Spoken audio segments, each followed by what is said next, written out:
Hey everybody, you know what I haven't done in a while? Movie reviews. So let's start doing those again. Uh, I went and saw Lego Batman yesterday. The short version of the review, the quick and easy version, it was fun, it was silly, it was entertaining, it was amusing, it was decent, it was good. I mean, if you go into it expecting it to be just a fun, silly little bit of escapism, it delivers. It also hits a couple of deeper layers, but not near as many as the Lego Movie did. So, there's your quick synopsis. And maybe it's not fair to compare this movie to the Lego Movie, because they are two separate entities. For me, the Lego Movie, my experience watching the Lego Movie was not what I expected at all. I went as part of a friend's birthday. I don't know that I would have gone otherwise, at least not initially. Maybe after some of the reviews and everything I would have gone later. But I went as part of a friend's birthday, and for the first 20 minutes or so, I felt trapped. I am stuck watching this stupid movie. I get what they're trying to do, but it's really not good. Then it turned good. I mean, it turned really good. The humor started clicking for me. The action started clicking for me. It turned really good. And then near the end, it developed surprising depth. All of a sudden, there was an emotional depth to this story that I really wasn't expecting. So it turned into a really good movie by the end. It was an enjoyable experience, and I think if I went back and watched it again, those first 20 minutes that really didn't work for me the first time around would probably work better knowing what's going to come. So I went into Lego Batman roughly expecting that same kind of experience, the surprising depth and everything, and it wasn't really there. It's a good movie. It didn't surprise me like the Lego Movie did.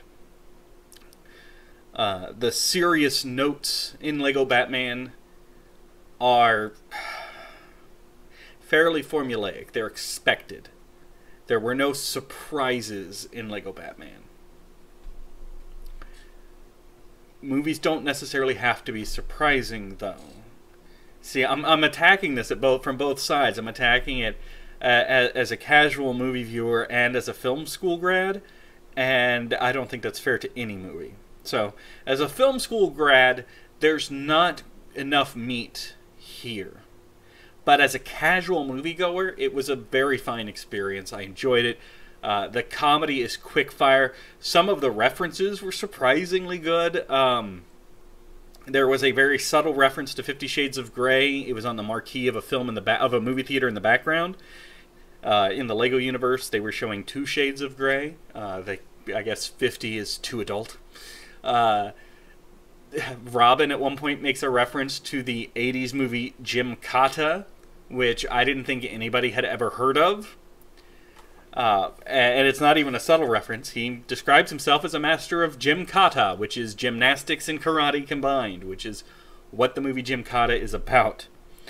Also, celebrity cameos all over the place, which is surprising because apart from the main core actors, apart from like we'll call it 5 main characters, the 4 main heroes and the 1 main villain, most of the other characters only have a couple of lines of dialogue.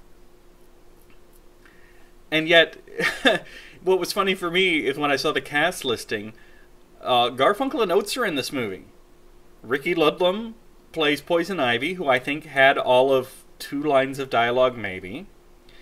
And Kate Micucci voices Clayface, who I don't recall having a single word of dialogue, but a lot of growling.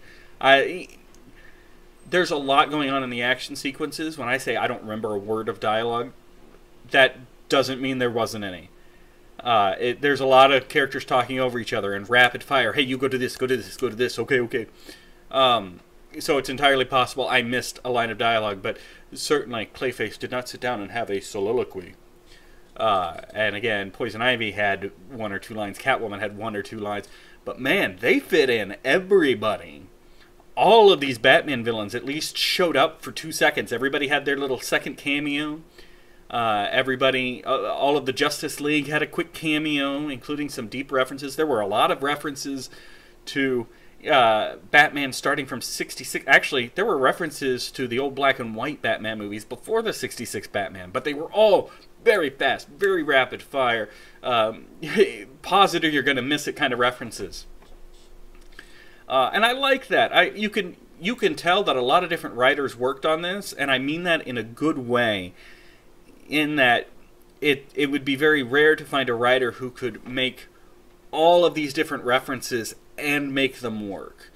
You can tell a lot of different minds came into this writing process and worked together to craft a cohesive story.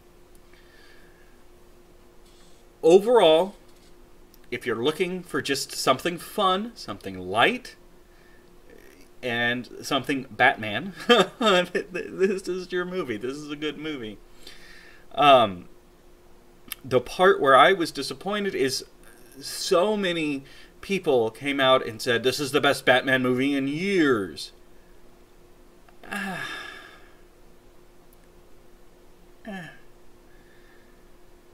It's fun. It's silly. It's goofy. And it tells a cohesive story. But there's not a lot of real drama or real tension. And for me, the Batman movies need those dark elements. That's why the Bruckheimer Batmans are so reviled, is because they were only silly and goofy. Not that this should be reviled for that. It shouldn't. It does what it's set out to do. You do not go to Lego Batman and expect a deep and compelling story arc. I was confused by those comparisons. Because it doesn't belong in the oeuvre of the DC, mainstream DC movies. Because it's not one, and it's not trying to be one. So people who made those statements confused the heck out of me. So, hey, look at that! I did a whole review with no spoilers. I thought the voice acting was very good. A lot of the comedy worked. It was good, silly fun. If you want just some good, silly fun, there you go. Anyway, I'm going to try and start doing these on a more regular basis, because I'm going to try and start going to the movies on a more regular basis. I've gotten out of the habit, and I'm a sadder person for it. So, I'm going to try and get back in the habit.